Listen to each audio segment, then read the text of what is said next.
السلام عليكم لكل إخواني. عايز أقول لكم خبر جميل جدا بخصوص العقارات في تركيا.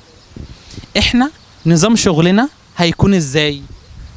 إنك أنت لو عايز تشتري سواء شقة أو أرض أو فيلا على البحر على طول، تقدر تتواصل معايا على رقم الواتساب، وأنا أي عرض خاص بالعقارات هتلاقيني ببعته لك على الواتساب. ولو حضرتك عايز حاجة معينة، أنا بقولها بكل بساطة، حضرتك عايز حاجة معينة وعايز تشتري، فحضرتك لازم تجيلنا تركيا وتزورنا في مكتبنا في اسطنبول، وبعد كده نشوف بعض وجها لوجه ونتكلم مع بعض. وبعد كده هنفرجك مثلا على، انت عايز تقول انا عايز فيلا على البحر، هنفرجك على 7 8 فيلل على البحر، 8 اختيارات وانت تختار ما بينهم.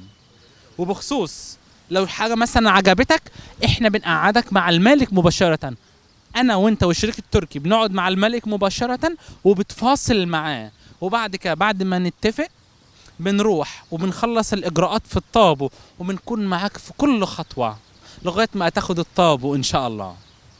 وبعد كده في حاجة كمان مهمة جدا عايز اقولها، افرض انت عايز مثلا تشتري شقة جنب المترو، بنفرجك على 7 8 شقق جنب المترو برضو، وانت تختار الشقة اللي انت عايزها. وبعد ما تعجبك بنقعد مع المالك وانت بتفصل معاه. طبعا هو تركي، طب انا والشريك التركي وظيفتنا ايه؟ حاجتين.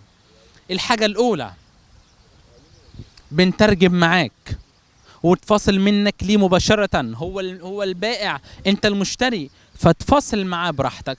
تاني حاجة بعد ما تتفقوا ان شاء الله هنكون معاك لغاية ما تاخد الطابو، هنكون معاك في كل الاجراءات صغيرة وكبيرة لغاية ما تاخد الطابو ان شاء الله. فشكرا جزيلا، واراكم قريبا في اسطنبول ان شاء الله. علي جمال، اسطنبول، تركيا. مع السلامة.